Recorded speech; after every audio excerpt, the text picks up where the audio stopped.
Introduction. It's Monday morning, and time is running out. You're frantically working on a task before the 8 a.m. deadline while inwardly berating yourself for not starting earlier. What led to this? Why did you lose focus? What happened?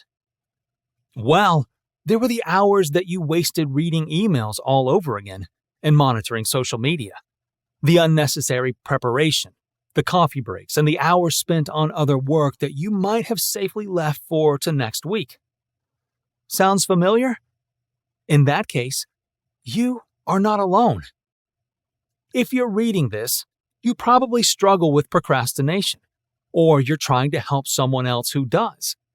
You've probably tried to fight procrastination in the past and failed. The majority of us fall into the trap of procrastination. In fact, research shows that 95% of us procrastinate things to some extent.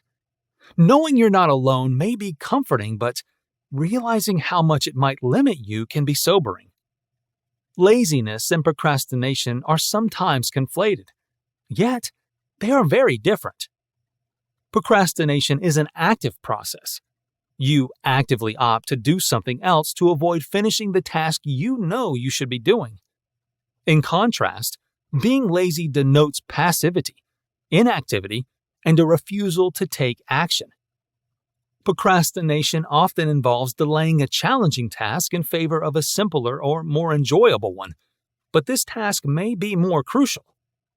Nevertheless, giving in to this urge might have unfavorable consequences. For instance, even minor procrastination may cause us to feel guilty or ashamed. We might produce less as a result, which would keep us from accomplishing our goals. Long-term procrastination can make us lose our enthusiasm for our work and our motivation, which in some cases can lead to despair and even the loss of our jobs. Despite what most individuals may claim, procrastinating rarely involves being lazy. In reality, when we procrastinate, we often work really hard for a long time right before the deadline. Since laziness is the opponent of effort, it cannot be the reason we put in the effort. So, what causes us to procrastinate? And more importantly, how do we stop it? Procrastination is the practice of needlessly delaying choices or actions. It is a widespread problem that can lead to a variety of problems, including lost opportunities and elevated stress.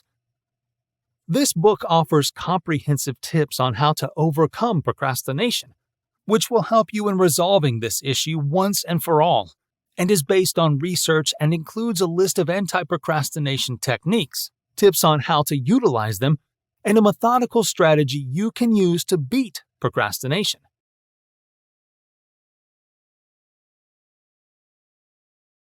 Chapter 1. Understanding procrastination. While everyone occasionally puts things off, people who procrastinate often avoid challenging tasks. They put off tasks at work, at home, and in their personal relationships, which inevitably lowers their productivity and general well-being. The first step in combating procrastination is to realize that you are doing it.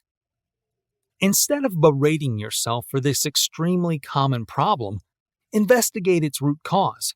Finding the right strategy to manage and overcome your behavior depends on your ability to understand the root cause.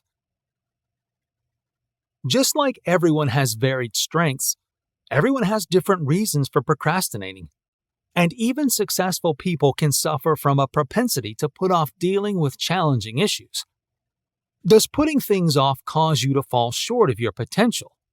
Then stop making excuses and investigate the root of the problem. What is procrastination? Procrastinating is when anything is put off or delayed until the last minute or after its due date. Some scholars define procrastination as a type of self-regulation failure characterized by the willful postponement of tasks despite potentially negative consequences. Contrary to popular belief, procrastination involves more than being lazy or lacking time management abilities. When it comes to putting things off, telling someone to just do it is ineffective. It's like encouraging a person suffering from serious depression to cheer up. Therefore, you can stop feeling bad about your propensity to procrastinate. Although it is a more serious issue, you can work to solve it. The principal researcher in a study on procrastination, Joseph R. Ferrari, Ph.D., demonstrates how the practice is more like a sort of self-sabotage. Demotivating psychological elements such as anxiety or a fear of failure exceed one's ability to exercise self-control. People will prefer to avoid a task entirely than take a chance on the humiliation of failing or making mistakes. People who actively choose to put off a task know they should work on a specific task but choose to do something else. Common causes of procrastination. When you identify the underlying causes, you can develop solutions and procrastination-busting techniques. Let's examine the most prevalent problems at the root of persistent procrastination so you can begin to build the life you desire. Abstract goals. People are more prone to put things off when their goals are hazy or abstract, as opposed to specific and well-defined. Goals like start exercising or get fit are two examples of very ambiguous goals that could result in procrastination. On the other hand, a goal like immediately after work on Monday, Wednesday, and Friday, visit the gym and spend at least 30 minutes running at high speed on the treadmill is concrete and is so much more likely to inspire you to take action. Rewards that are years away. People often put off tasks that are connected with rewards that they will receive only after finishing the activity, since people tend to underestimate the value of rewards that will come a long time in the future, a phenomenon known as delayed discounting or temporal discounting. A disconnect with our future selves. Procrastination is occasionally caused by a condition known as temporal self-discontinuity or temporal disjunction, in which a person perceives their future self as being separate from their present self. For instance, a person might put off eating healthier even after their doctor advised them to do so because they believe that the negative effects of their current diet will only become a serious problem in a couple of years, something they see as being the responsibility of someone else, their future self. Putting future options first. People may put off taking action now in the hopes of pursuing a more desirable course of action in the future. This kind of thinking can cause long-term procrastination and persist even when the procrastinator never actually follows through with the desired strategy. Positively regarding the future. People occasionally put off doing things because they believe they will be able to finish them later. This optimism can be focused on either the amount of time that will be available for completing the task or the person's innate ability to finish the task. Indecisiveness. Sometimes people put off making decisions because they can't get to them quickly enough. This can be an issue in a variety of circumstances, such as when someone is unable to decide which course of action to take, or when they must first make a specific decision in order to proceed with their overall plan of action. Feeling overwhelmed. Sometimes procrastination occurs when a person feels overburdened by the work at hand. A feeling of overwhelm can be brought on by a number of factors, such as having one task that feels incredibly huge in scope, or a lot of small tasks that pile up. When this occurs, a person can just opt to avoid the tasks at hand, or try to tackle them but find themselves feeling paralyzed before they are finished. Anxiety. When people are anxious about needing to accomplish something, they will occasionally put it off. Task avoidance. People often put off doing things because they dislike having to do them. Perfectionism. Sometimes procrastination is caused by a person's perfectionism. Perfectionism can cause someone to put off doing something because they are afraid of making a mistake, or because they are afraid of publishing something with errors, which causes them to keep revising their project indefinitely rather than releasing it when it is ready. Fear of criticism or negative feedback. Sometimes people put things off because they are worried about being judged or getting bad feedback from others. Fear of failure. People often put off doing the things they need to do out of fear of failure. How procrastination affects your life. Most people are not aware of the negative effects procrastination has on our life, productivity, and happiness, as well as our physical and mental health. The following are some of the least noticeable but most detrimental consequences of procrastination. Number 1, missed opportunities. How many chances have you missed because you didn't seize them when they presented themselves? This is when you want to slap yourself in the face when procrastination takes its toll. You don't realize that by passing up the chance, you could have changed the course of your life. You are never promised a second chance because most possibilities only present themselves once. Missed opportunities that are not so obvious may include putting off making a presentation or pitch, waiting until the last minute, and not giving it your best. Number 2, creating limiting beliefs. By continuing to put off doing anything, you develop and then reinforce limiting beliefs about who you are and what is achievable in life. You gradually tend to delay more and more as a result of these beliefs becoming your personality. When you start to lose faith in who you are and your abilities, you don't reach your full potential and begin to spiral downward in life. You'll start to doubt yourself more and more and see yourself as a failure more and more. And this will just make you manifest more of what you don't want. Number 3, subverting your goals. Procrastination seems to hit us in full force when we consider setting goals, desiring to accomplish them, or making improvements. Despite having a strong desire to change, it seems impossible for you to even start. Perhaps you create a goal for yourself but don't follow through. Normally, this is confounding and confusing. You may think, why is it so difficult to pursue something that I desire so deeply? You'll need to dive a little deeper into the resistance to find the answer, which only you can provide. Number 4, making poor choices. One of the worst outcomes of procrastination is poor decision-making. When you procrastinate, you probably make decisions based on criteria that wouldn't apply if you hadn't put it off. Things like being under time pressure to eventually make a choice, deciding whether to address a personal or professional issue first, concentrating on potential prospects, or returning to the task you put off. Procrastination amplifies unpleasant emotions, which have a strong influence on the decisions we make. This compels us to make choices that will ultimately harm us. You'll make decisions out of fear, and this is never a good position to make decisions. Number 5, reducing self-esteem. This is one of the vicious spirals you could get caught in. Low self-esteem causes us to believe that we won't be able to complete a task or project properly, which leads us to procrastinate.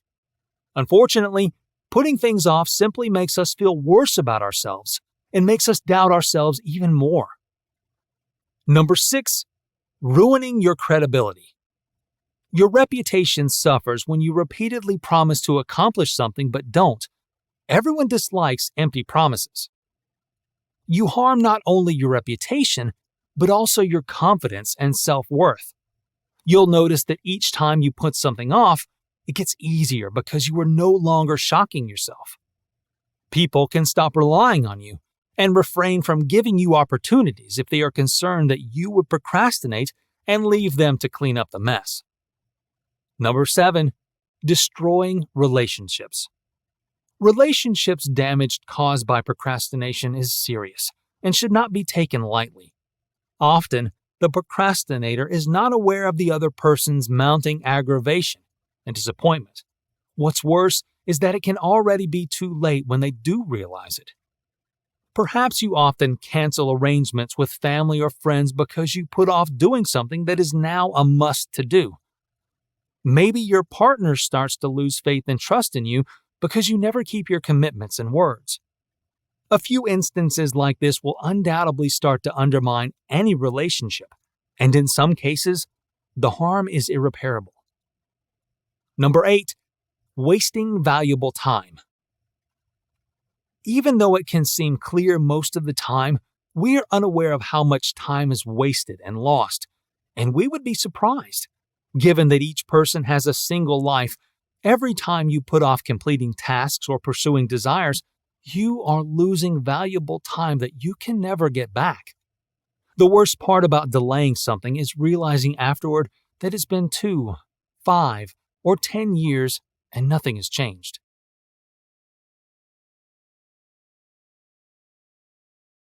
Chapter 2.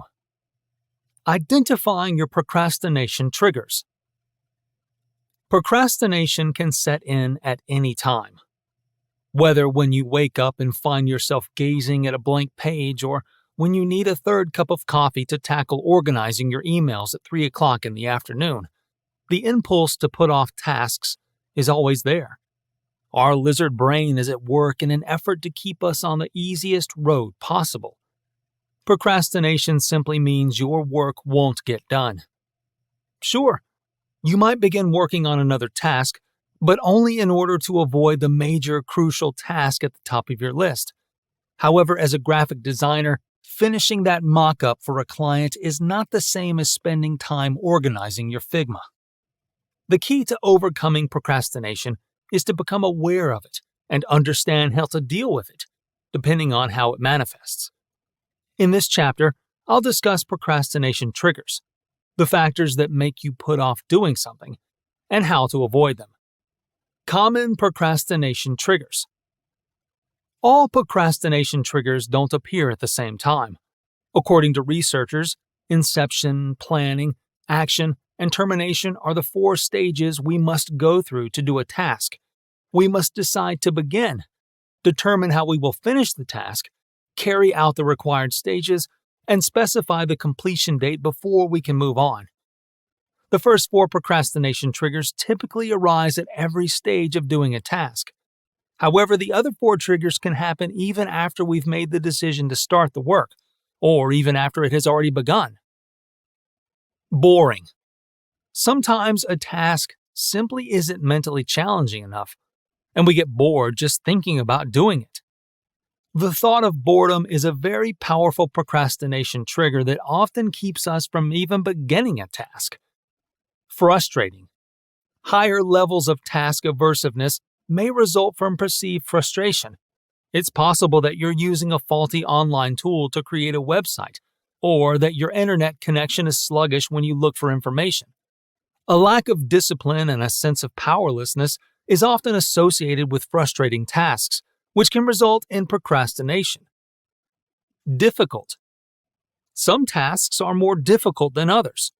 The harder the task, whether it's solving a difficult math problem, learning new vocabulary in a foreign language, or mastering a new skill, the more likely we are to put it off and work on simpler but less important tasks instead. Stressful. Goal-achieving behavior is disrupted by stress because it makes people put off starting the necessary goal. Our worry may be brought on by anxiety in general, imposter syndrome, or external pressure. Stress, no matter where it comes from, might make us put off starting a task. Ambiguous. We must make a better understanding of the work to be done in order to complete a task. Your procrastination may be caused by unclear managerial directives or a lack of personal clarity on your goals. Unstructured. Even if the end result is obvious, we might not be entirely certain how to get there. Unstructured tasks are uncertain as to how the work should be done, whereas ambiguous tasks are unclear as to what has to be done.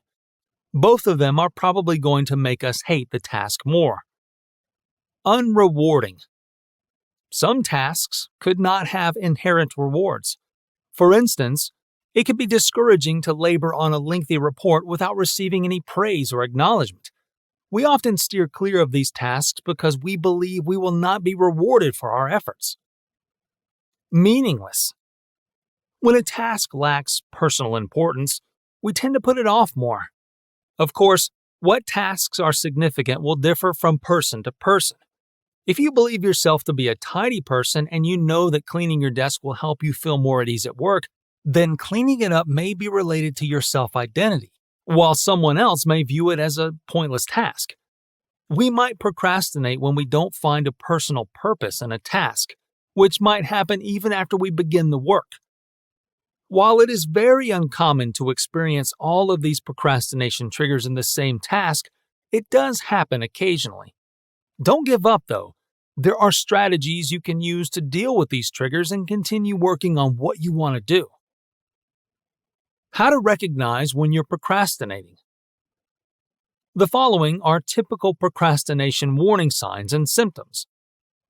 Constantly promising to complete something later or tomorrow. Stuck in neutral despite being aware of how crucial it is to start. Taking a long time to finish tasks that can be completed with little time except sitting down to do them. Putting off tasks you don't feel like doing, such as those that are tedious or difficult. Having trouble starting, even though you despise yourself for it. Delaying starting until the very last minute before deadlines.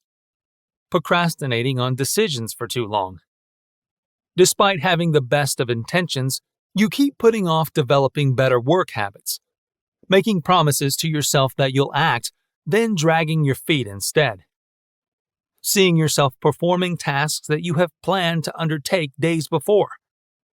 Focusing on unimportant tasks rather than what you should be doing. Having constant justifications for putting off tasks. Delaying taking action even after making a decision. Constantly wasting time without being able to do anything about it. Delaying while being aware that doing so will harm your performance or well-being.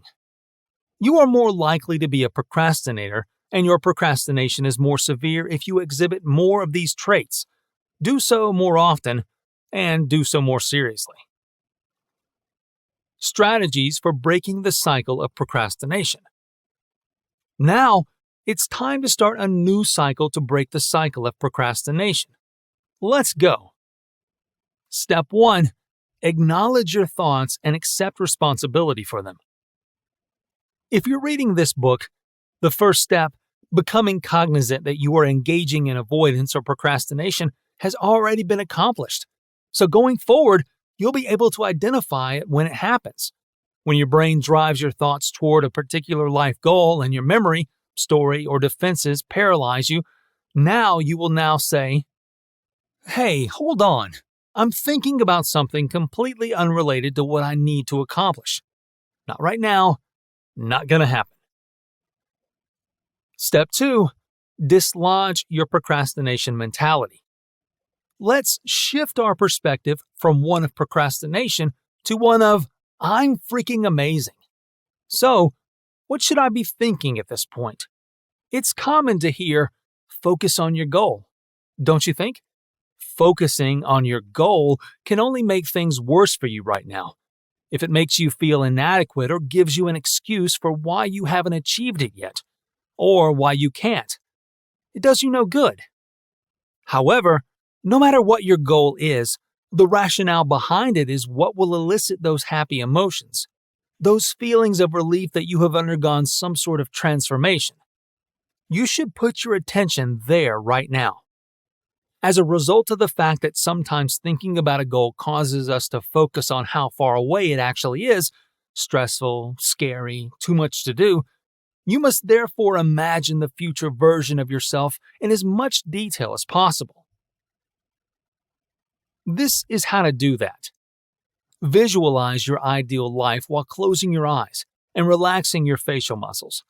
What would your life be like when you achieve your goal? Ask yourself this. How would you describe your day? What do you have on? Who are you with? And are they imaginary people you've never met before? Which is fantastic. What does your bank account look like? Where do you get your money from? Think about that location and picture the cash approaching you. What places are those? Perhaps it will inspire a fresh goal or ideal. Where are you? Are you outside in the sun, on a stage, or inside a classroom? What does the view from the window look like if you are inside?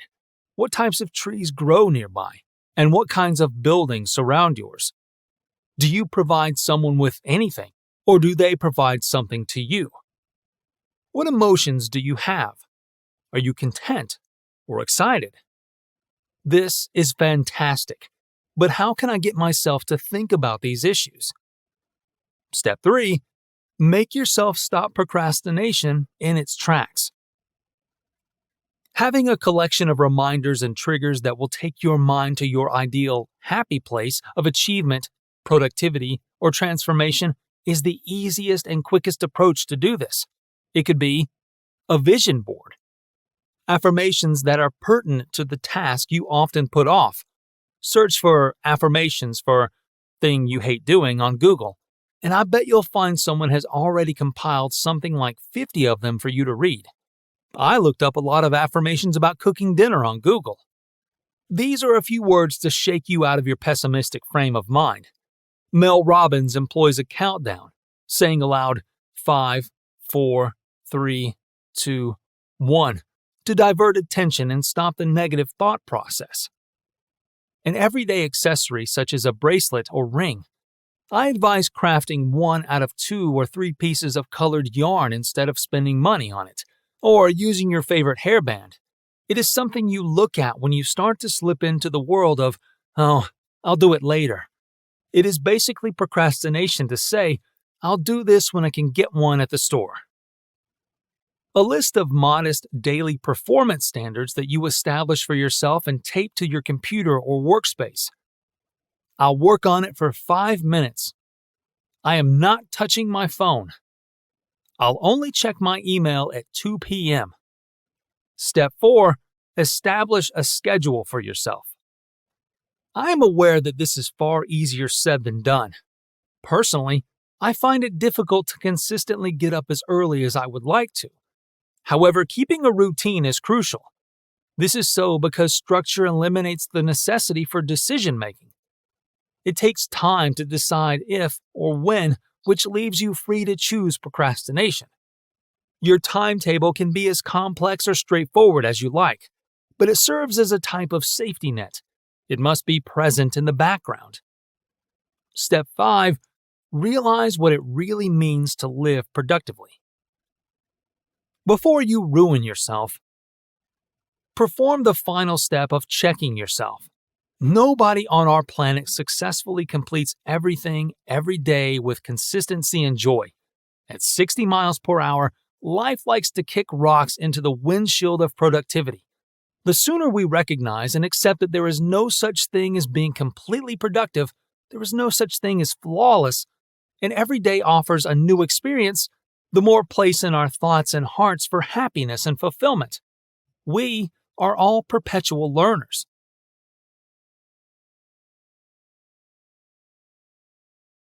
Chapter 3. Developing Self-Awareness. Have you ever worked with an individual who is extremely self-aware? This person was mindful of others' needs and feelings, accepted responsibility for their errors, and was humble about her skills, never said anything carelessly, and was aware of the effects their words and actions would have on others.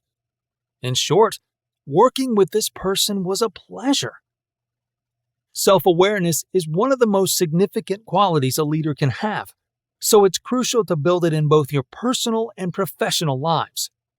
In this chapter, we will also go into self-awareness in greater detail, and you'll discover how to define your goals and beliefs in order to boost your motivation. What is self-awareness? Self-awareness means understanding and being aware of your actions, values, beliefs, emotions, and ideas that make up your unique personality. The self essentially takes center stage in this psychological situation. Self-awareness is an essential part of who you are. However, you cannot keep your attention sharply focused on it 24 hours a day. Instead, self-awareness becomes a natural part of who you are and can show up in different ways, depending on the situation and your personality. It is among the very first aspects of the self-concept to emerge. At birth, a person does not have complete self-awareness. A basic sense of self-awareness does, however, appear to exist in infants, according to the available research. As evidence that they are aware of their separation from other beings, infants display the behaviors like the rooting reflex, in which they search for a nipple if something brushes against their face. Studies have also revealed that even infants can distinguish between self and non-self touch. The importance of self-awareness. Self-awareness has advantages in both your personal and professional lives. The first finding from the research is that self-awareness and excellent performance in managers are directly related. Simply put, you are a better leader when you are aware of both your own mental health and the emotions of your team. The ability to actively use your strengths and control or eliminate your limitations comes from being aware of your own strengths and weaknesses. Your team will appreciate you more if you are humble enough to seek assistance when you need it and have the curiosity to learn from others. Recognizing your skills and flaws can help you in the long run with your job, your health, and your enjoyment. One study found that CEOs who knew their strengths earned more money, had better workplaces, and had higher self-esteem. The ability to be self-aware gives you the courage to deal personally with others and your environment. This provides you with control over the direction and events of your life. Developing self-awareness strategies. There are several strategies for developing self-awareness. However, keep in mind that it takes time and work to do this. Number 1. Recognize your strengths and weaknesses. Your ability to build self-awareness will begin when you identify your strengths and weaknesses. By understanding how your personality compares to those of other individuals, you can discover what motivates you and how you relate with the world. These two components of self-awareness are important. Number 2, consider your impact. Self-awareness helps you to be more aware of your innate thought patterns, relationships with others, communication preferences, and decision-making techniques. A great way to start understanding these things is to keep a journal in which you record your day's events, the things you did, the emotions you had and how you handled them, and the outcomes. This forces you to think about what works well for you and what doesn't, as well as develops your awareness of how your actions affect other people. Alternatively, pause for 5 to 10 minutes each day and practice meditation. Meditating not only lowers your stress levels, but also increases your self-awareness. Alternatively, take some time alone to reflect on how well you got along with others. What did you do well? What could you have done better? Number 3, pay attention to other people. Individuals who have a powerful sense of self are conscious of the impacts their actions and words have on others. Gain emotional self-control to become more aware of how your actions impact others. Consider how your words will impact the person you are speaking to. Stop immediately if you see yourself getting angry, stressed out, or frustrated and you're taking it out on other people.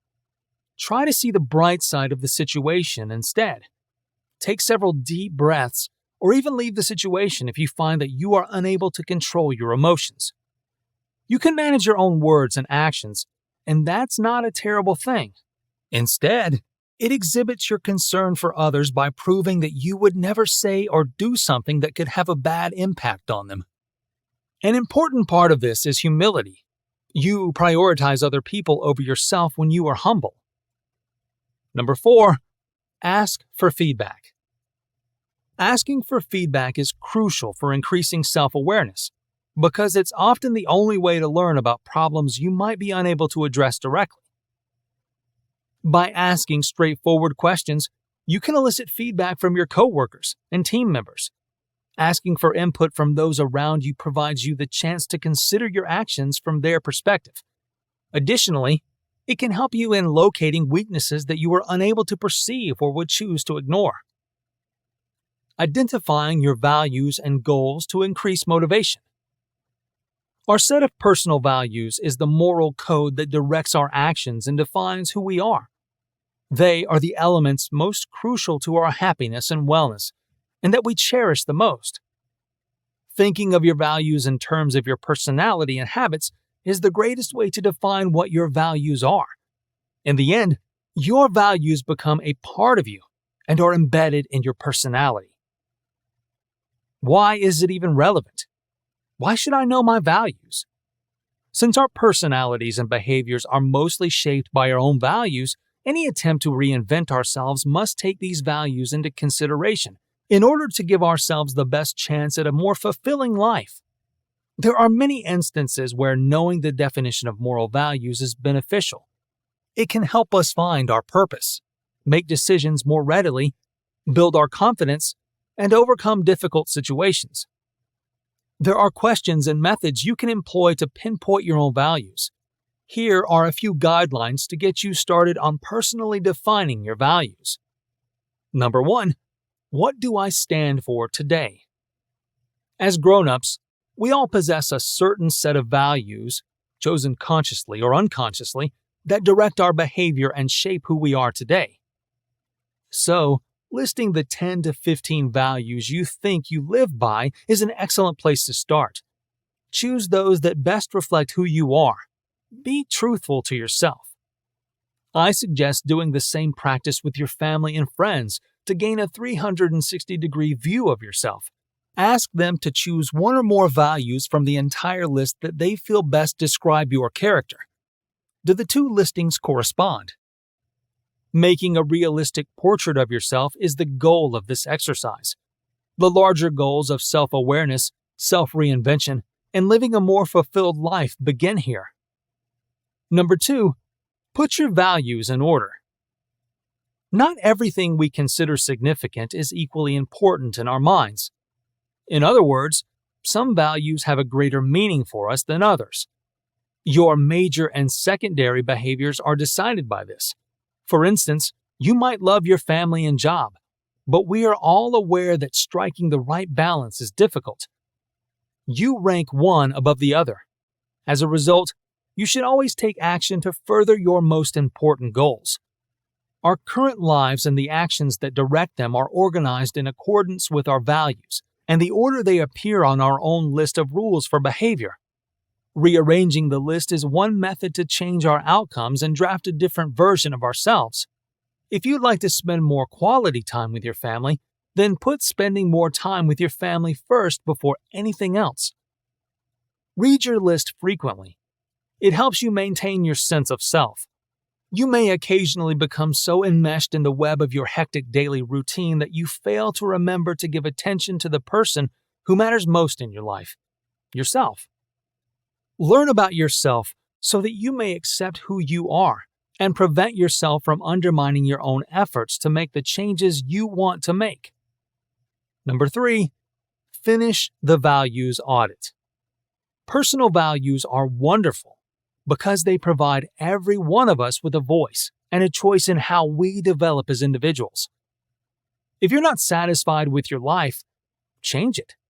Evidently, it is easier to say than do. A great place to start is by creating a list of your values, ranking them according to priority, and periodically reevaluating it, like every 6 months or a year. As circumstances change, so might the things we value most in life. You may not value financial security as highly when you are fresh out of college, like someone who is married and has children. Read your current list frequently and adjust it as necessary. What you find significant will be followed by your primary behaviors. However, another aspect of this is the act of incorporating, adopting, and integrating new values into our life. Observing others we admire and aspire to be like can help us discover new values. What values do they live by? Listen and observe them carefully. Are you able to imitate them? Once you discover a new guiding value you'd like to adopt, you must own it.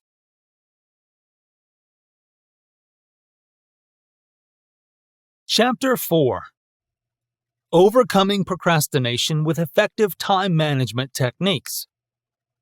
It's very common to misunderstand the relationship between procrastination and time management. One thing is that people may not be able to stop procrastinating since they don't know what causes it in the first place. In this chapter, we will explain how procrastination relates to time management.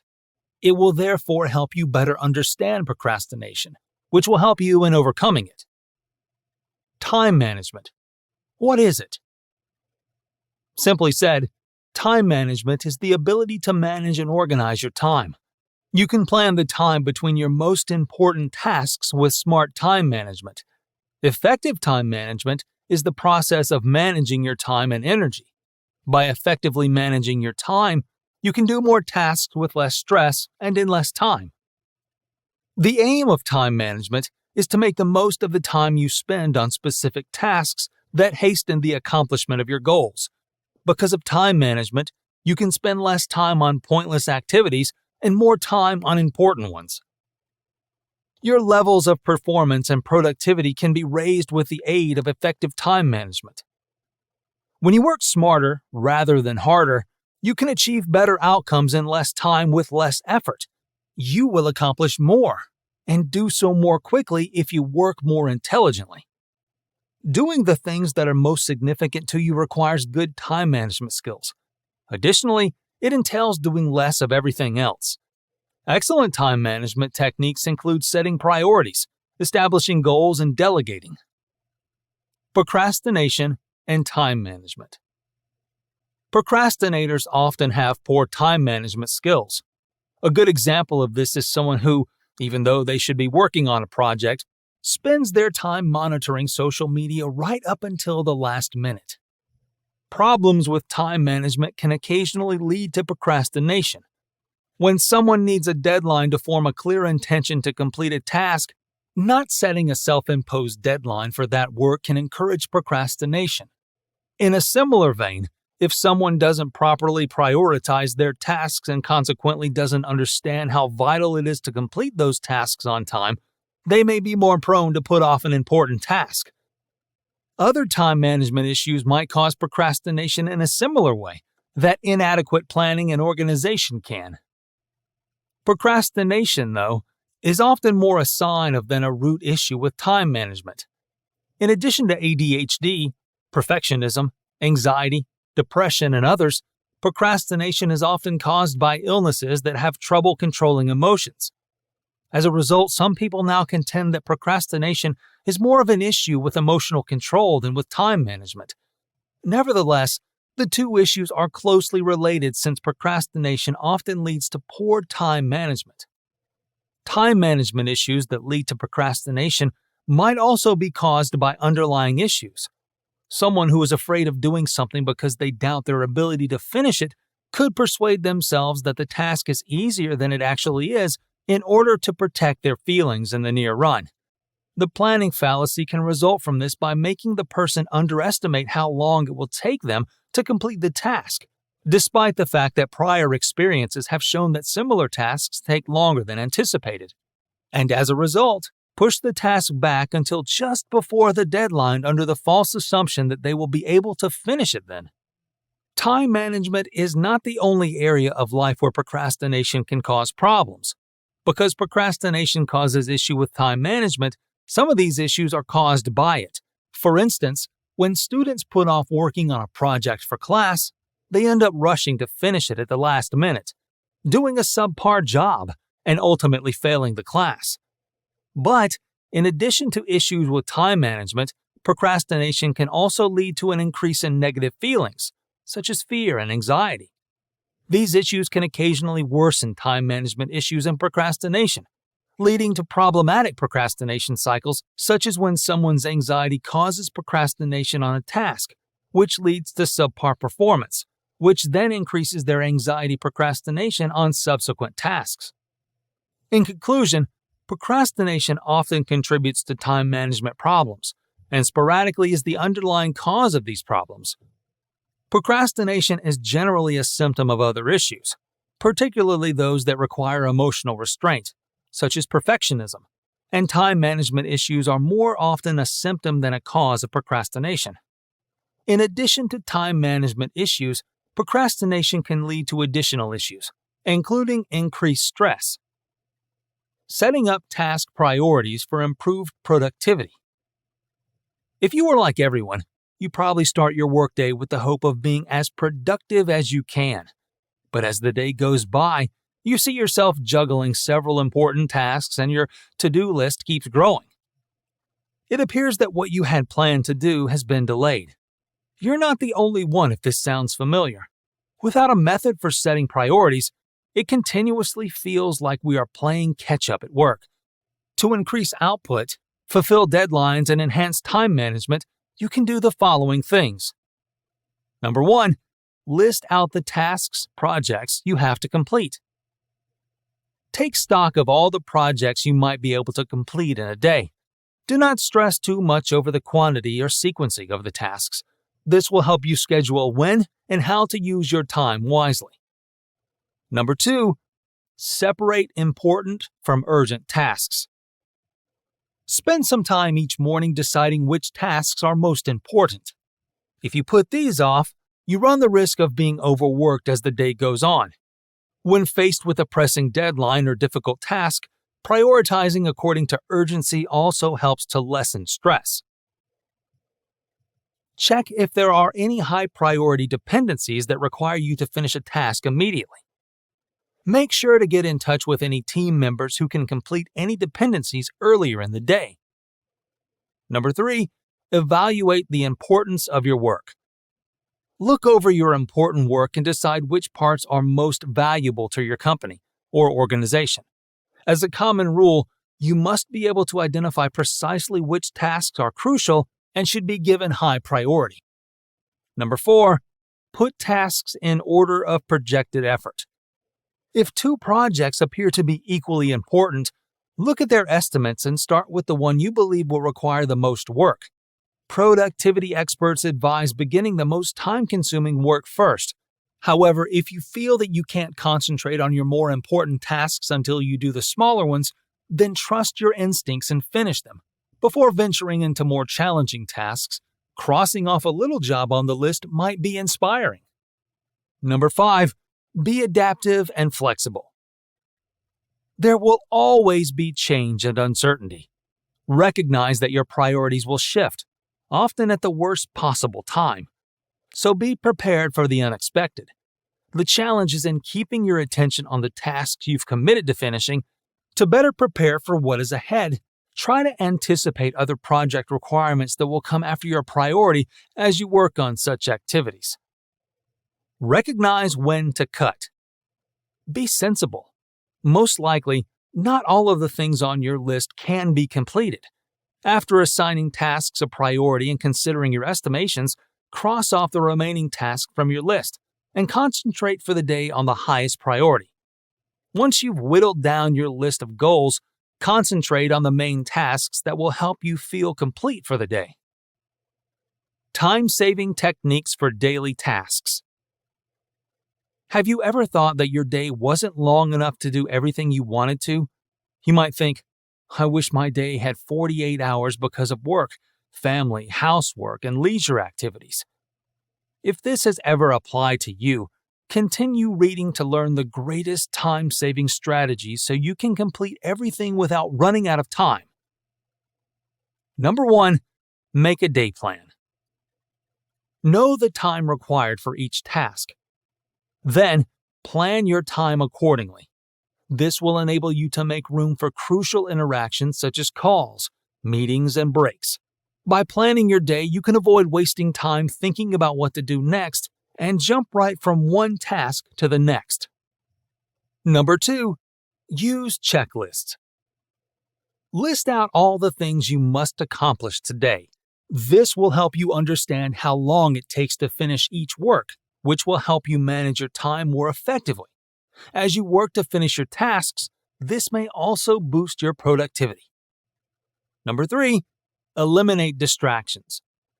You can save time by eliminating any potential distractions and improving your ability to concentrate on your current task. This may involve turning off the notifications on your phone and shutting any open windows on your PC. Keeping your area distraction-free can also help you become more productive and save you more time. Number 4, utilize your downtime wisely. You can use the downtime while working on a larger task to complete minor projects that are lower on the priority list. This can involve tasks like checking your desk for clutter or sending out non-urgent emails. This will enable you to do away with them and avoid putting them off. Number 5. Group all related tasks. You can increase efficiency by grouping related jobs together. Examples of tasks that fit into this category include going through all of your emails at once or leaving your workstation to perform errands that require the same destination. Batching tasks also promotes easier concentration by giving you fewer things to focus on at once. Number 6. Pay attention to one set of tasks at a time. Make sure a certain group of tasks is completed appropriately by working on it from beginning to end, ensuring you don't have to return to work later. It can promote timeliness. Additionally, it can help you in minimizing the problems that may emanate from continuous task switching. Number 7. Establish your priorities. If you're aware of which tasks need to be prioritized, you may better manage your day by putting the most crucial things first. You'll be able to concentrate completely on crucial tasks, which will additionally improve the general standard of your work. It ensures that you meet important deadlines and gives you enough power over the way you manage your time. Number 8. Schedule your task. When repeating a task, measuring how long it takes to complete each step can promote efficiency. Making schedules can be made more efficient because it is easier to understand how long each task takes. Additionally, it provides you with a general knowledge of your levels of productivity, which inspires improvement. Number 9. Take notes. Making a basic outline of your task is possible if you take notes throughout the day. You can use these outlines to help you write reports for your work in any format, including emails and articles. As a result, you can complete the current work faster without having to think back to a previous one.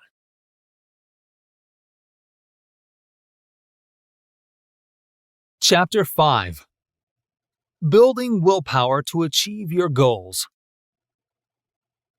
Most people believe that they can improve their lives only if they possess that special trait known as self-control, or willpower. If people had more self-discipline, they would exercise regularly, save money for retirement, abstain from drugs and alcohol, eat healthier, and accomplish a wide range of moral goals.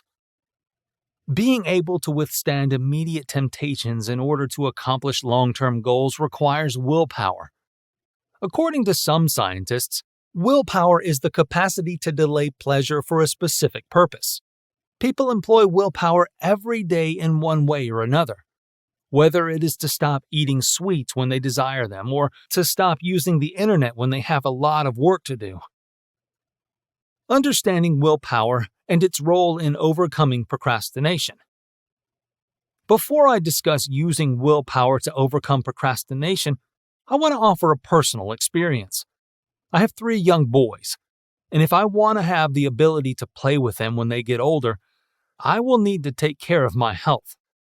So, I decided to work out. After work, after the kids had gone to bed at 7 o'clock, I reserved some time to work out. Nevertheless, despite my best efforts, when 7 o'clock rolled around, I would collapse in front of the TV, worn out from the zillions of things I had accomplished that day. The off button on the remote was all I needed to press in order to start running. It seemed to be so easy. But if you were trying to harness energy for exercise, you might as well have tried to move mountains. You might relate to my personal fitness example at work as well. You have a project that needs to be completed, but it is difficult to get the motivation to put your emails aside and start to work. Simply pressing the small X button at the top will do the trick, but you might as well try to move a mountain. Other times, moving forward with the project comes easily to you. Willpower is a muscle. The 2 examples above show that even though you had the desire and a strategy to do the task when the time arrived, your willpower failed you. Willpower is a limited resource. Applying willpower after making hundreds of little decisions can be difficult, similar to the physical effort a marathon runner must apply at the 35-kilometer point. You must exert mental effort each day as you make hundreds or perhaps thousands of decisions. It turns out that neuroscientists are now telling us that this is similar to making an effort to build muscle physically. We need to exercise our willpower to build willpower muscle. Techniques for building willpower. If you want to succeed, you must work really hard in order to reach your goals. However, without sufficient motivation and willpower, no one pushes themselves that far or perspires that much. Some people experience a motivational decline over time and seek to strengthen their willpower in order to succeed. Whether you want to establish a business, publish a book, or get healthier, you must first find the drive and resolve to achieve. The following tips will help you maintain motivation over the long run so that you may persevere and work hard until you achieve your goals. Number 1, you must understand why. According to one body of research, having a strong why is the most important factor in developing willpower muscle. According to this research, if you have a clear understanding of your values and why something is important to you, willpower will naturally build, and you will take the necessary action. In the context of physical fitness, it might be comparable to purchasing a pricey tennis racket or a gym membership. I better leave now that I've used the money. Alternatively, it might be a vow you make to yourself that you won't put on weight as your parents did. You must be certain that you are devoting this effort to a goal that you care deeply about if you want to use your willpower to complete additional tasks. For instance, if you know that working long hours on paperwork will result in income that will be used to pay your hard-working crew, you will be inspired to put in more effort. Number 2, make your willpower stronger.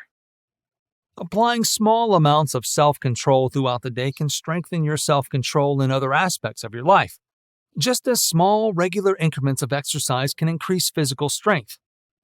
Build self-control habits by, for instance, cleaning your bed, going to the gym, or packing your own lunch rather than buying one. By exercising self-control in these ways, you can develop more self-discipline in other aspects of your life and beat procrastination. Number 3, pick a time to stop putting things off. The morning is the best time to schedule demanding tasks that call for willpower. You might fail if you wait until afternoon to complete these difficult tasks. Why?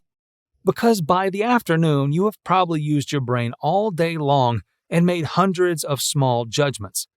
This makes willpower achievements comparable to scaling Everest after ascending all of its foothills. And you simply exhaust your energy. Number 4, get adequate rest. Reduced sleep and poor diet make regulatory efforts more difficult. Take good care of yourself so you can have the strength to practice self-control. Number 5, increase the stakes. Set higher standards for yourself. Self-imposed mini deadlines should be set. The ultimate example of raising the stakes is those all-nighters that enabled you to complete the job at 3 in the morning. Number 6, spread out your work. An extended work session will weaken your willpower and make it more difficult to finish the task.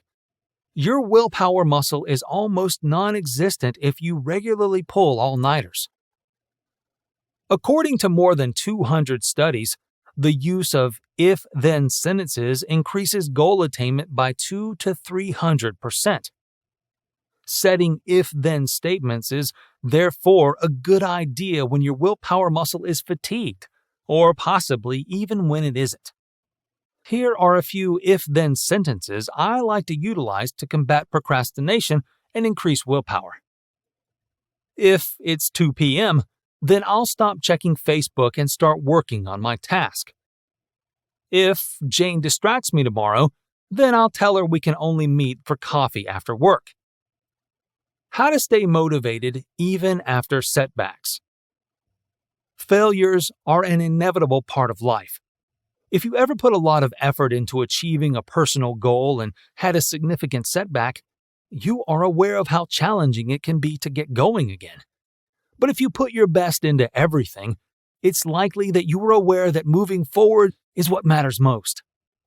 It's crucial to give yourself time to think about what led to the setback, what it means to your goal, and what you can do moving forward to prevent another one of its kind. Setbacks can be demoralizing, so it's important to allow yourself time to recover and to do it in a useful way. Setbacks are crucial to the development of a successful profession since they teach us priceless lessons and help us stay motivated. We all need support to persevere, and here we outline 5 strategies to stay motivated even in the face of the most severe setbacks.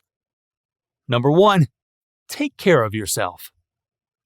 For many people, setbacks can be upsetting, sad, or downright harmful. When someone experiences a devastating setback, they often wish to keep their pain and annoyance hidden from others out of concern that they will appear weak. Everyone experiences setbacks. Being thrown off your course does not make you a loser or a failure. During a setback, it's critical to take care of yourself and communicate your pain to others so they can support your healing. Be kind to yourself and schedule plenty of exercises, a healthy diet, and sufficient sleep to help your body produce endorphins and adrenaline. Invest in your body by providing it with the nutrients it requires to feel well, be joyful, and have the energy to get back on track. Getting back up after a fall is never easy, but by creating a good strategy for your well-being, it will be a lot easier. Number 2, give yourself time to regroup. Failures lose all meaning if you don't give yourself enough time to think about and figure out why your strategy didn't work. Spend some time analyzing the series of circumstances that led to the setback, what it implies for your timeline, and how you can prevent a similar setback from happening in the future. Allow these challenges to fulfill the priceless educational purpose for which they were created. It's crucial to refocus in a constructive manner. Consider the symbolism woven throughout your failure and the various strategies you'll come up with for a fresh take on the same scenario. Map out the various scenarios. Compare the drawbacks and benefits of each to what caused your setback. To avoid having to do your homework again, do it well the first time. Number 3, make a positive choice every day. Even though it sounds cliché, positivity is the basis of all levels of success in the world. It's easy to fall into negativity, disdain, depression, and self-pity while facing losses. However, if you add doing anything constructive every day, you'll be compelled to smile and relish the present. By incorporating positivity into your routine, you'll start to feel that way about all of your tasks. After a setback, it's normal to experience sadness and depression. However, the sooner you restore some brightness to your life, the sooner you'll be back on the path to success. Give yourself permission to go for a jog. Spend an hour preparing your favorite meal. Finish one artwork each day or volunteer in your community. In no time, you'll feel like yourself again. Number 4, keep your mind off the past. After suffering a setback, dwelling on the past is a massive waste of time. Too many people dwell on the good times they had before they fell apart and wind up sinking in a sea of fruitless self-pity. Don't focus on the mistakes you made that led to a setback. The setback occurred. It did so for a reason, and it did so to impart you a crucial lesson for the future. Be grateful that it happened and that you were allowed to restart your course. You won't feel better by dwelling on the past.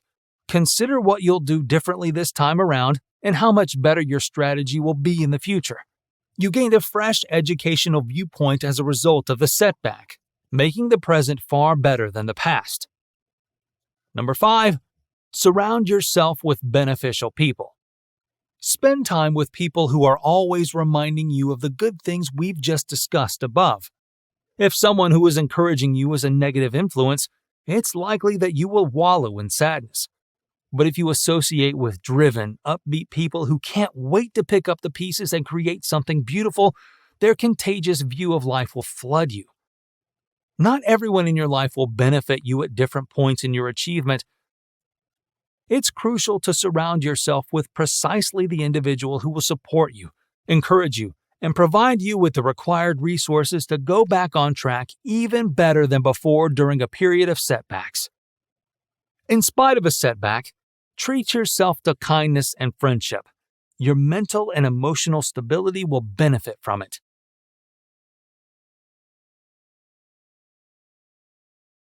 Chapter 6. Developing a Positive Mindset. You probably aren't surprised to learn that positive psychology is basically centered on positivity.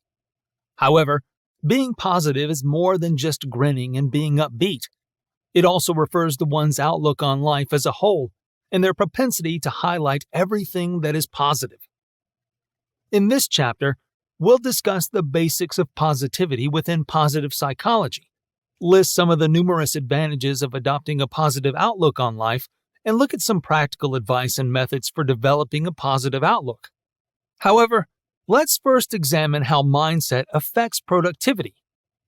The impact of mindset on productivity. One's mindset can have a big impact on their level of productivity.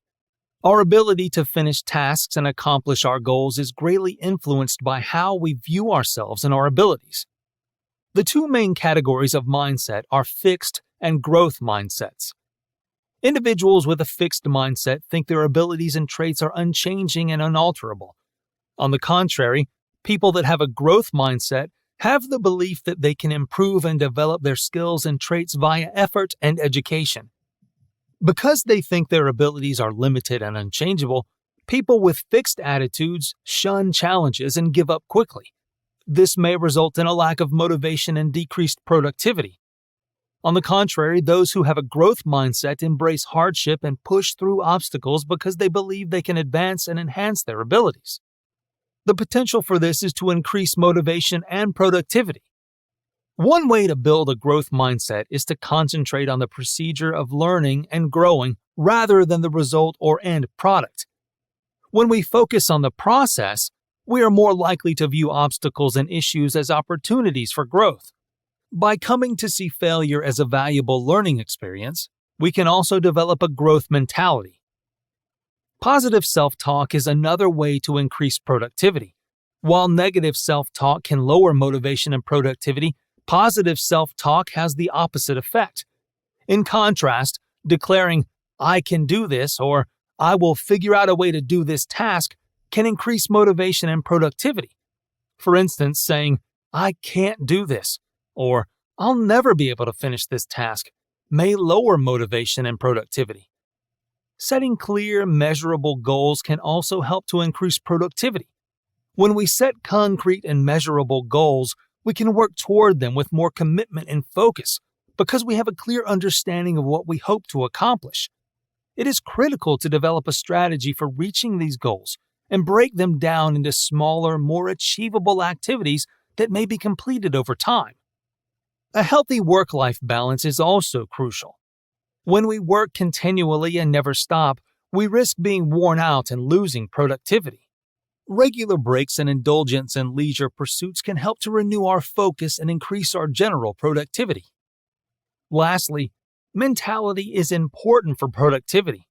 A growth attitude and encouraging self-talk can increase motivation and productivity, whereas a fixed mindset and unfavorable self-talk might lower it. Productivity can be increased by setting specific, measurable goals, making a plan to reach those goals, and maintaining a healthy work-life balance. By employing these strategies, we may succeed in our goals and develop into more productive people. Techniques for cultivating a positive mindset. There is a ton of written and visual materials out there that teaches people how to be optimistic and achieve their goals in life. In fact, it's overwhelming. You may also have developed tunnel vision and begun to think that the only advice and ideas that mindset gurus provide us at sensationalized forums, seminars, and conferences are what can help us. It's difficult to resist the idea that we can change our mindset without their assistance when such stage lectures appear to be so polished and composed. The truth is that you can change your mindset without spending your entire life savings on a coach. With the help of this step-by-step manual, you'll understand that you already possess the necessary components and chances to begin fostering a positive outlook right away. I do not dispute the benefits of working with a coach. However, there is a quicker route that is also less expensive. Number 1. Look for supportive friends. A negative social network will serve as an idea echo chamber. Selecting friends wisely will help you create a supportive social group that will work as an echo chamber for your goals. Find people that embody the principles you desire to follow. Join online communities and attend social or networking events with a growth-oriented focus. It will get easier to connect with more upbeat people as your own mind begins to shift. Not that you should break up with people who are struggling and need your help, but rather that you assess whether some of your connections are consistently toxic and depleting. My former social group was a haven for negativity, so I left it. Everyone was talking about the negative aspects of life, rather than the bright future ahead of them. Making new friends was challenging at first. The issue was that I couldn't be of any use to those who had considerably more optimistic outlooks, the ones I wished to aspire to be like. It took time for that to change. Thanks to your new influences, progress will happen much more swiftly once you find your tribe. Number 2, examine your thoughts. It is not enough to try to ignore outdated thinking when it surfaces, which it inevitably will. We must question our assumptions. Is everything simply too expensive for me to afford, or is it also too expensive? Are people bad, or am I just looking for faults? Compare your opinions with the facts. Investigate your initial reasons for believing them if they prove to be false. Your mindset will start to change as a result of confronting your thoughts. Number 3, watch uplifting media. Through osmosis, your perspective will change if you often consume positive media. Positive media is anything that highlights the positive aspects of life or offers advice on how to raise our own and other standards of living. We are all aware that immersion is the most effective method for learning a language. When you hear a new language on a daily basis, it begins to stick and gets easier to recall. You'll soon be able to speak that language in addition to understanding it. New mindsets are somewhat the same. If you regularly consume content about personal development, your mental vocabulary will change. Your self-talk is the constant dialogue you have with yourself, and it is ingrained language. You have a different perspective on the world if you learn to talk positively to yourself. Number 4, offer to help. Volunteering to assist others can have a profound effect on your self-perception and worldview. You can divert your attention from your personal problems by concentrating on how you can help someone else. Finding fresh ways to improve someone else's circumstances makes it easier to adopt a positive outlook. You cannot concentrate on the good while concentrating on the bad. Number 5, avoid listening to any bad news. Politics, murders, and wars all cloud our judgment. But since tragedy sells, it makes sense that the majority of mainstream media concentrates on unpleasant news. It doesn't make sense for us to dwell on this unpleasant news while we sit around. It won't enable an ideal mindset, one that is focused on the best aspect of life for sure. We are devoting mental energy to something useless by watching the news of a plane accident thousands of miles away. The bad things happening right now cannot be changed, but if we focus on the things that we can change, our lives will get better. Number 6, put your action plan on paper. This is about considering the options and taking action to make it happen. A positive mindset will help you shift your attention from where you don't want to be to where you could be. However, simply putting it in writing won't help, since the action is what leads to growth. Up until we take action to bring it into reality, it is simply a thought. You're unsure of the best course of action. Don't worry. Just decide what the first step would be in starting down the route, and take it. Even if you make mistakes, you'll still move forward, and that will keep you motivated to bring about a change for the better. Never succumb to analytical paralysis. Go with the vision you have. Number 7, Embrace a healthy way of living. A healthy body will support a healthy mind. Throughout the most difficult phase of my personal troubles, being ill was a major roadblock. Chronic fatigue could drive me utterly mad for days. But getting started, altering my diet, and exercising laid the foundation for any other improvements. My energy levels eventually rose to the point where I no longer had to stress myself about my health. Examine how you sleep, what you eat, and how busy you are to see if there's anything that might be zapping your vitality. Sometimes being sluggish is just being worn out. Number 8, send notes of gratitude. Sending a gratitude note is a little but effective act of empowerment. A thank you note not only makes you feel good, but it also wins the respect of others. People like to feel valued.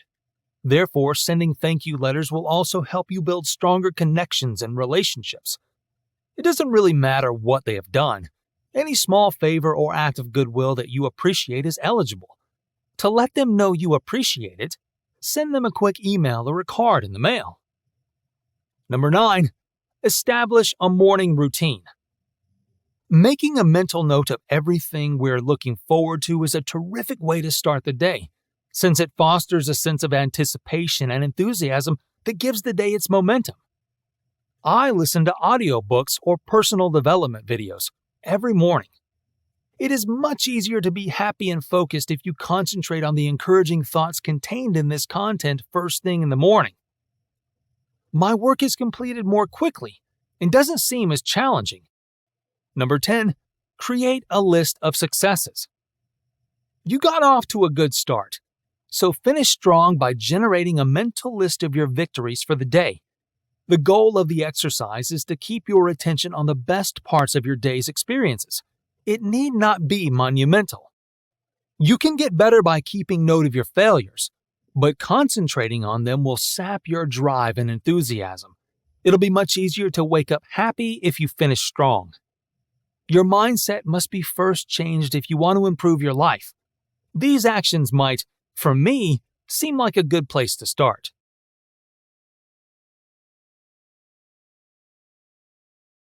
Chapter 7. Building Better Habits. Who we are is shaped by our habits. Although we freely admit it, creating good habits isn't always easy. Habits impact our level of happiness or unhappiness regardless of whether they are good or bad, drained or rested, healthy or unhealthy, strong or weak. The influence of habits is extensive. Our attitudes, deeds, and capacity for decision-making are shaped by our habits. They have an impact on every facet of our existence. But before we can build better habits, we must understand what habits are and how they develop. We must also be mindful of the mistakes we should avoid during the procedure. Let's examine the science of good habits, the art of developing them, and how you can prepare yourself to successfully create new, better habits. How good habits impact your productivity. Small, regular acts we perform every day can have a significant impact on our ability for productivity and success. We can greatly enhance our performance and accomplish our goals by realizing the importance of excellent habits in productivity as well as by creating and putting them into practice. Here are 5 significant ways that developing excellent habits might boost our productivity. Number 1, lightens mental strain. Habits can increase productivity by lessening the cognitive load associated with decision-making and task switching. When we have the habit of doing something, we need not worry about what we must be doing or how we must do it all the time. We can rely on our routines to direct us and give us purpose and direction instead. When we are faced with difficult or complex activities, this can be especially helpful, since it enables us to concentrate our attention and mental energy on the work at hand, instead of trying to know what we should be doing. Number 2, gives the sense of momentum. A sense of momentum is another way that habits can increase productivity. When we engage in a habit on a regular basis, we can develop a sense of momentum that propels us forward and enables us to keep moving forward. For instance, if we have a morning exercise routine, we can use that routine to start the day off well and provide the groundwork for a fruitful and successful day. Similarly to this, if we make it a practice to assess our objectives and goals each night, we can utilize that habit to make sure that we are moving forward with our plans. Number 3, saves time and effort. The potential of habits to save time and mental energy is another important way in which they affect productivity. By using habits to automate our behaviors and decisions, we free up our minds to concentrate on more crucial and difficult tasks. For instance, by making it a habit to clean and organize our workstations on a regular basis, we can save the time and effort that would otherwise be required to locate and arrange our supplies. We can avoid wasting time and mental effort determining what to work on next by making it a habit to routinely examine our priorities and to-do list. Number 4, encourages us to keep up good behaviors. Habits can help us build and sustain good, healthy behaviors in addition to saving time and mental energy. We can build a neural pathway in our brain that will make performing an action or behavior easier and more automatic by repeating doing that action or behavior. In light of this, it stands to reason that the more we practice a habit, the easier and more automatic it becomes, and the more likely it is that we will continue to do it in the future. For instance, by making exercise a habit, we can build a neurological pathway that makes it easier and more instinctive for us to exercise. The more we exercise, the more probable it is that we will keep exercising in the future. Number 5, provides us with a sense of progress.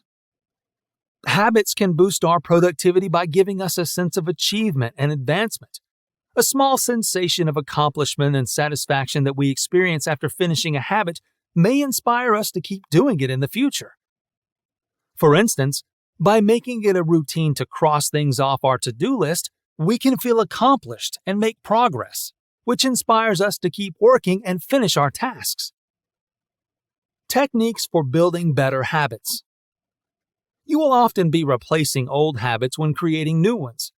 Here are 7 strategies for swapping unhealthy behaviors for better ones. Number 1, get rid of triggers. Determine the people, places, and things that you associate with harmful habits. Then change how you act toward those. For instance, stay away from shopping centers if you have a shopping addiction. Avoid going outside when your friends smoke if you want to stop smoking. Poor behavior might also be caused by ongoing stress. To prevent triggers, be careful to actively control your stress levels. Number 2, reduce cravings. Always keep in mind that desires are an attempt to change your internal condition. This means that by deciding how you want to feel, you can reduce cravings. When you want to feel that way, do a healthier activity. For instance, if you need to unwind, take a bath instead of smoking. If you need energy, eat a banana instead of having your 3rd cup of coffee for the day. Number 3, make a bad habit of challenging. Habits can only develop when behavior is easy enough to practice. Making the behavior challenging will prevent you from engaging in it. For instance, start working early in the morning if you have a terrible tendency to stay up late. You won't stay up late if you know you'll be physically fatigued and sleep deprived in a few hours. Number 4, find the source. One of the most crucial steps in changing undesirable habits is to identify their source. For instance, you can find that you stress eat because you require coping mechanisms. Knowing that your habit is the result of a lack of coping mechanisms, you can take better care of your mental health. To reduce stress, for example, you can practice self-care techniques like mindful breathing. Number 5, establish healthy practices. The secret to forming excellent habits is choosing a healthy lifestyle. Additionally, one of the best ways to change your lifestyle is by making improvements to your everyday routine. Create a daily routine and, where appropriate, add healthy habits. As soon as you wake up, for instance, consume a fruit and a vegetable. Consider taking a restorative nap during your lunch break. Take a stroll in silence at night as well. Make sure the techniques you choose are reliable and practical. Number 6. Replace a negative habit with a positive one. A habit can often be changed by being replaced with a better one. For instance, substitute a baked cinnamon apple for your nightly slice of cake. Change your glass of wine to a glass of sparkling water instead. Number 7. Encourage internal motivation. If you want to develop intrinsic motivation, you must believe you have the power to act as you choose, and that a task will teach you something new and improve you as a person. Learning to manage one's bad emotions is one of the finest ways to believe these two facts. You'll also require a means of tracking the development of your new habit. Progress is a powerful motivation. Simply writing it down and hanging it on your mirror can do this. Also, making a nice graphic or spreadsheet could potentially be the solution.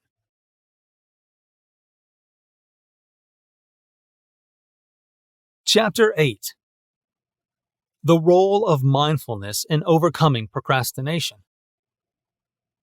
Mindfulness and procrastination go hand in hand. Simple mindfulness can help us recognize and deal with boredom, pessimism, and other bad experiences as they arise. Even recognizing how commonplace procrastination is on our lives can help us loosen its grip on us. When we understand that our ideas or feelings are just a reflex action, we can decide to react in a more logical, impartial manner. We will move forward far more quickly if we try to change our automatic responses to issues and confront them head-on than if we choose to ignore them. How can you overcome procrastination with mindfulness? Mindfulness is the ability to maintain awareness of the here and now and to direct your thoughts there. It's our ability to stay present in the moment instead of thinking about the past or the future. Instead of being reactive to a task when presented, mindfulness enables you to take a step back, observe your thoughts and feelings from a distance, and experience the unfavorable emotions that cause you to put off tasks without becoming overpowered by them. Mindfulness enables you to do the task despite your unfavorable feelings about it. First, you become aware of how your emotions affect your choices, actions, and output. You can better control your influences as a result. Second, it enables you to experience unpleasant feelings without responding to them. This gives you a chance to act morally, regardless of how you're feeling, by doing the task right away rather than delaying it. How to incorporate mindfulness into daily life. Here are my top 9 tips for practicing mindfulness throughout the day. Number 1. Show gratitude. When we practice gratitude, we must concentrate on the positive things happening in our lives at the moment. It gradually brings encouraging things to our minds, so we can more readily return to the present moment instead of stressing too much about the future or the past. By putting our attention on the positive, we free up enough time to design a better future. Number 2. Examine your body. The body works without your help. You breathe automatically. Your heart beats continually, and your bodily functions continue no matter what.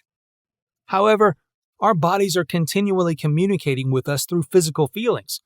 Check in with your body for a bit. What do you notice? Where are you tensing up? Do you feel any pains or aches? Feeling weighty or light?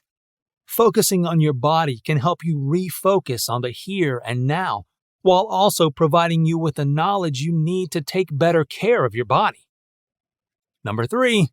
Keep an eye on your heart. Another way the body ever communicates with us is through our emotions. You could feel a variety of emotions during the day, from despair to delight. You can become more coherent with yourself by tuning into your heart, which is where your emotions emanate from. Number 4. Engage all 5 of your senses. Focusing on the present moment is one of the easiest methods to practice mindfulness. For a moment, put your current task on hold and pay attention to your surroundings. What sounds are you hearing? What smells are you detecting? What are the people nearby doing? To practice bringing your mind to the now moment, focus all of your attention on where you are and what you are doing for a short period of time while using your 5 senses to observe it. Number 5, concentrate on your breath. By concentrating on our breath, we can reach the present moment more fully. Even though breathing occurs whether or not we are aware of it, focusing on your breath can help us concentrate. Pay attention to your breathing. Is it deep or shallow? Take 5 full, deep breaths, concentrating on each inhalation and exhalation.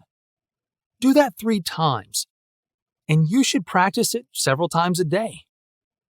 Number 6, be aware of your thoughts. Here's a game for you. Stop what you're doing and begin to observe your thoughts. Can you do that? What stands out to you? Try it out and observe the results. Number 7, mindful eating. Eating is another occasion to be in the present moment. Because we often eat at our desks, watch YouTube videos, or read while we eat, we rarely pay attention to the food we are eating. However, studies have shown that when we eat more mindfully, our digestion improves, allowing us to absorb more vitamins and minerals and improving our overall digestive health. So the next time you eat, put the phone down, chew your food slowly, and pay attention to how you eat. Eating quickly or slowly? Do you swallow or chew your food? What flavor does your food have? What you learn might even motivate you to enroll in an online cookery course. Number 8, use active listening techniques. When someone else speaks, most of the time, we are constructing our response in our brains. We lose interest about halfway through before the speaker has even finished their thought. The next time you're in a conversation, try engaging in active listening by putting all of your attention on the other person. When listening, use your ears, heart, and intuition. Try focused listening and observe if your conversations improve. Number 9, take note of your environment.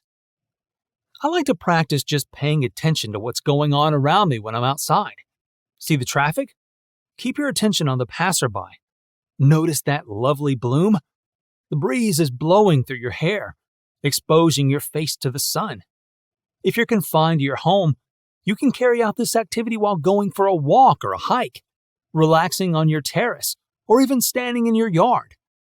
Without needing to read lengthy books or practice drawn-out meditations, I'm hoping that these simple exercises will make it easier for you to explore the world of mindfulness.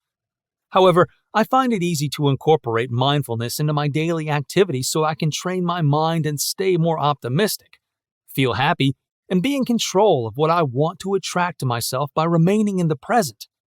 Of course, they are excellent mindfulness activities if you have the time.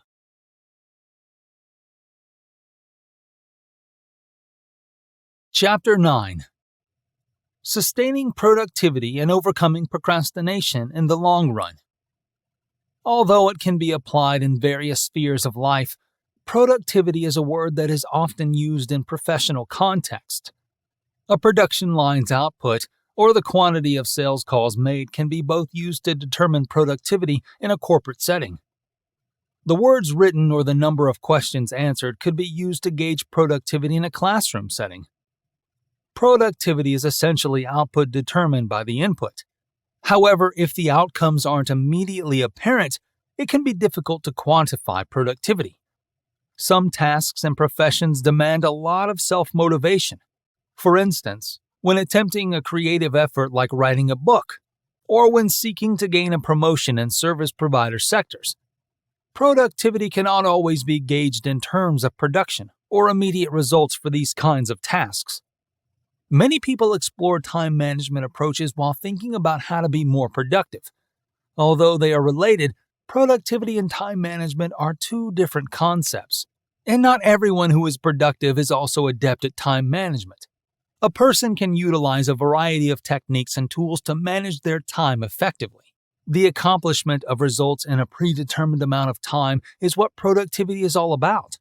In certain cases, productivity is more concerned with the end than it is with efficiently managing a list of tasks. Strategies to maintain productivity over time. Consider using a few of these productivity tips in your everyday routine. Notice what works well and what doesn't for you so you can create a long-term strategy to increase your productivity. Number 1. Adopt a one-task policy. It can be tempting to attempt multitasking and juggle several workplace tasks at once. Even while it may seem useful, this rarely yields the best outcomes. You will accomplish each activity more quickly and to a higher standard if you concentrate solely on one at a time, allowing you to move on without interruption to the next one. Number 2. Create small targets. We often overestimate the amount of time it will take to finish large jobs or projects because they can feel scary. By segmenting activities into manageable, incremental milestones that build until your project is finished, you can generate forward momentum. For instance, during the day, respond to 4 emails at a time to empty your inbox. Number 3. Take a break. It can seem unusual to recommend taking breaks when we talk about productivity at work, but taking frequent breaks really lowers stress and boosts output. Many workplaces mandate that workers take periodic breaks, but if you work remotely or in an unmonitored office, you might want to schedule brief breaks every few minutes for 10 to 15 minutes. Stop working during this time so that your mind can relax and return to it with newfound vigor and perhaps some fresh ideas. Number 4. The 5-minute rule. If you struggle with procrastination, give the 5-minute rule a try. You may get rid of a lot of the reasons why you won't start a task by telling yourself that you will only work on it for 5 minutes. Most people just need 5 minutes to write an email, conduct research, finish some filing, or create a task outline. The desire to continue often persists after the allotted 5 minutes have passed. Even if you switch to other worthwhile tasks, the quick tasks you finish in the allotted time still make a significant contribution to your final project. As usual, we put off these little jobs the most. Number 5. Time blocking. Time blocking is a tried and true method for increasing productivity. You consciously choose to devote a block of time to a specific task by adding time block frames to your weekday calendar. Typically, time blocks are broken into 60 or 90-minute segments.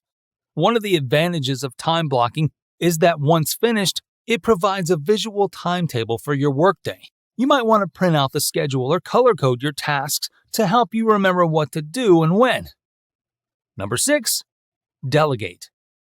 Look over your daily tasks if you work in a team and see if any can be assigned to other team members. We often take on tasks that are outside our purview or that others could complete far more quickly. It's not about delegating tasks you don't want to do. Instead, it entails ensuring that everyone is engaged in tasks that are most appropriate for their abilities and availability.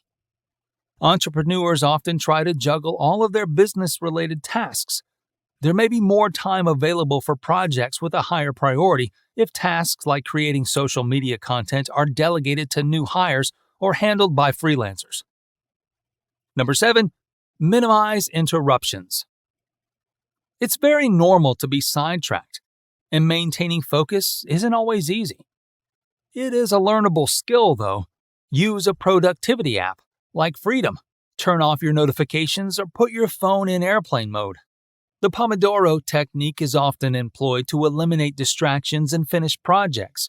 Users work in time sprints of 20 to 30 minutes after setting a timer and clearing their workspace of all distractions, social media, emails, etc. A great technique to improve your ability to focus for longer stretches of time is to realize that you only need to pay attention for brief amounts of time. Number 8. Start with the hardest task. It can be tempting to shun challenging or time-consuming tasks and concentrate on immediate successes.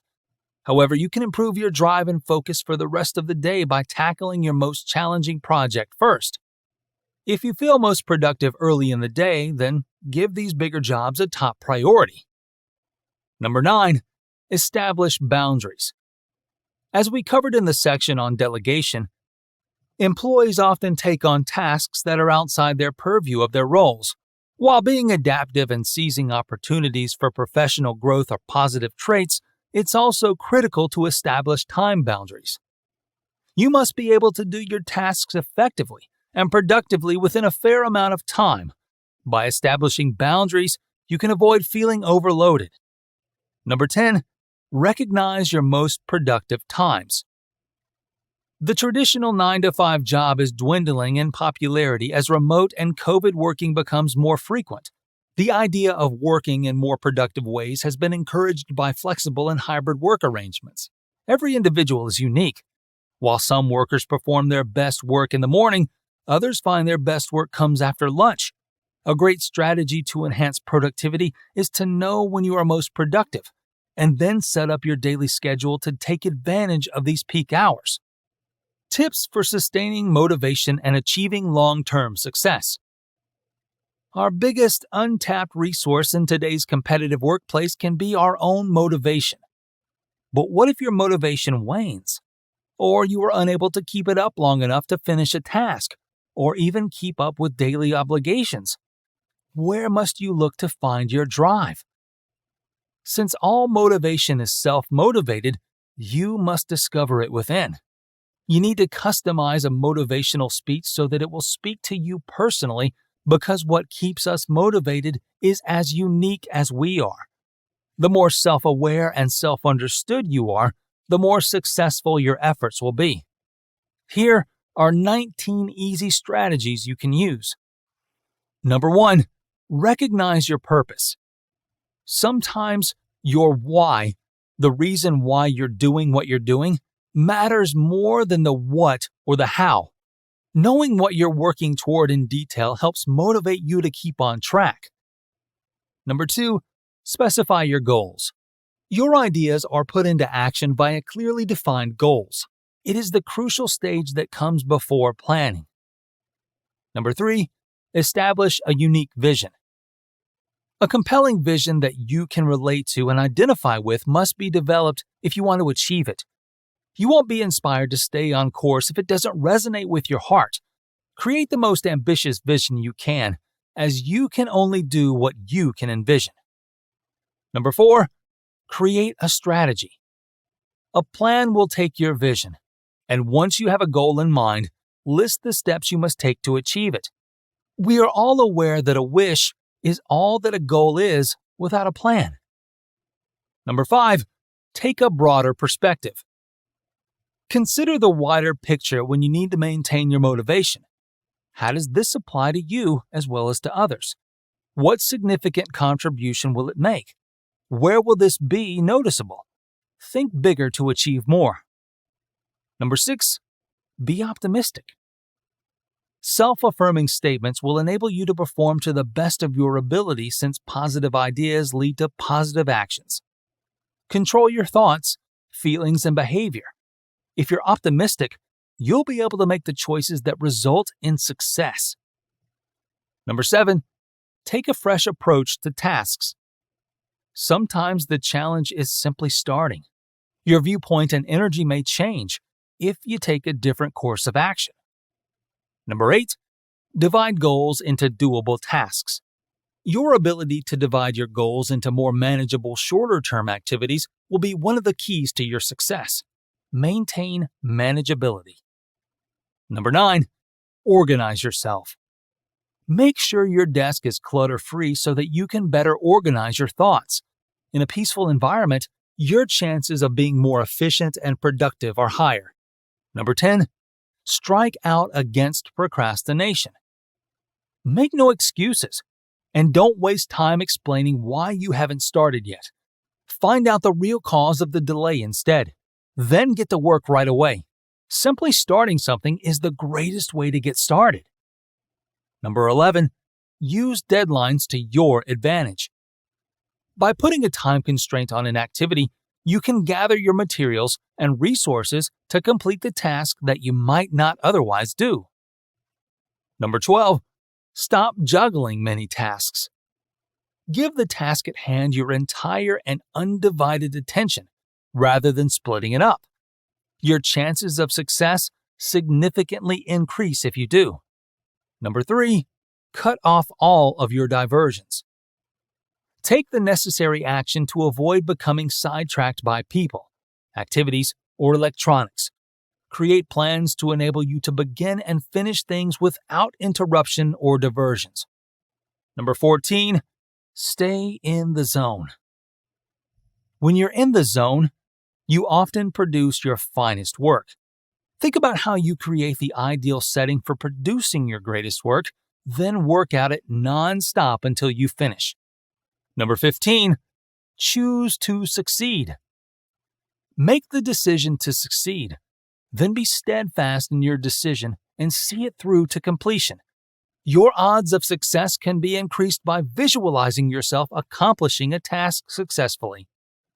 Number 16, maintain the fun. Find a way to make it enjoyable. If you want to stay motivated in the long run, fun is a powerful motivation, not the enemy. Number 17, use optimism to your advantage. Your capacity to complete a task depends on your level of confidence. Progression is built on optimism. Number 18, reward your efforts. Establish a system of rewards for finishing difficult activities and learn what it takes to motivate yourself to do so. Number 19, picture your success in your mind.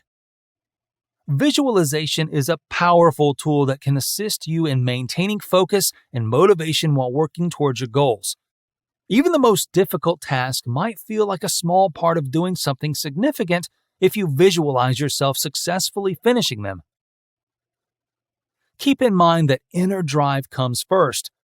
Find it, hold on to it, and put it to use for you.